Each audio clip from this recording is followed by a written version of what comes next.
Labas. Tai yra mano pirmas video į mano naują YouTube kanalą.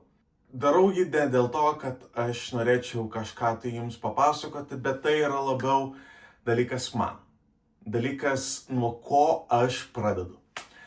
Jau daugybę metų aš galvojau apie video kūrimą, bet turbūt labiau galvojau apie istorijų pasakojimą. Aš jau senai norėjau susikurti kanalą, ypač YouTube'o, kad galėčiau dalintis istorijomis.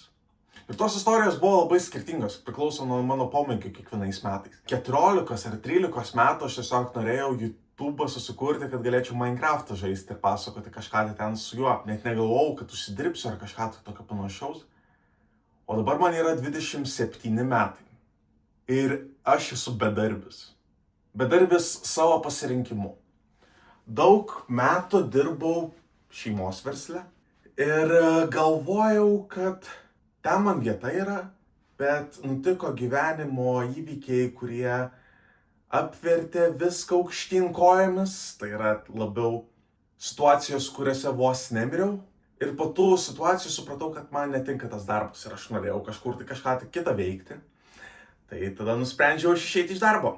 Dabar realiai 2 lygiai mėnesiai, kaip sėdžiu namie ir bandau surasti savo tikrą veiklą. Turiu belekiek daug pomėgių, hobių ir visų kitų dalykų, kurios galėčiau investuoti laiką, bet tai niekada neduoda jokios finansinės naudos ir aš aišku nežinau, ar šitas dalykas duos kažką. Kaip ir norėčiau, kad duotų, bet realiai nesitikiu, kad duotų, nes nenoriu išbūti kažkoks influenceris arba komikas ar kažkas iš tos panašios kategorijos. Esmė yra tai, kad aš noriu tiesiog kurti. Aš noriu kurti ir pasakoti istorijas.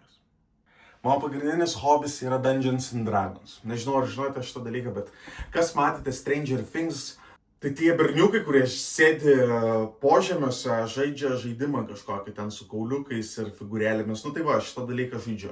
Ir žaidžiu reguliariai, kartais savaitę minimum tipo, bet jeigu kartais 2-3 kartus, ir ne tai, kad aš žaidžiu ten, bet ir vedu. Esu tas Dungeon Masteris, kaip ten sakoma. Ir realiai kuriu istorijas. Kuriu istorijas tokias, kurias galėčiau pasidalinti su savo draugais. Kai kurie žmonės ten nebuvo draugai, kai mes pradėjom žaisti. Jie tik tais per tuos metus, per 2, patapo labai artimi. Ir taip, tokiems paprastiems žmonėms, kurių praktiškai nepažįsti, net nežinai, ką jie dirba, ką veikia gyvenimą, ar turi vaikų, ar neturi vaikų, kiek metų, tokiems žmonėms vedu žaidimus. Ir šitas dalykas visiškai mane nusibosta. Tai tikriausiai yra dėl to, kad aš esu gimęs pasakoti istorijas ir aš noriu jomis dalintis. Kad ir kokia tai tema yra. Kad ir ką aš užsikabinsiu, ar tai bus šachmatai, sudoku, Pokemon Go ar Yu-Gi-Oh, aš vis tiek turėsiu ką papasakoti. Aš susikūriau šitą kanalą ne dėl to, kad gaučiau finansinės naudos, kad gaučiau populiarumą, tapčiau influenceriu. Aš susikūriau tai dėl to, kad aš noriu pasakoti. Ir aš noriu patobulinti savo pasakojimo žinias. Aš galbūt gerai vedu žaidimus savo žaidėjams, bet galbūt aš nelabai gerai moku pasakoti istorijas video formatu. Noriu, kad būtų storytellingas vienas iš pamatų, ant kurios statau savo karjerą.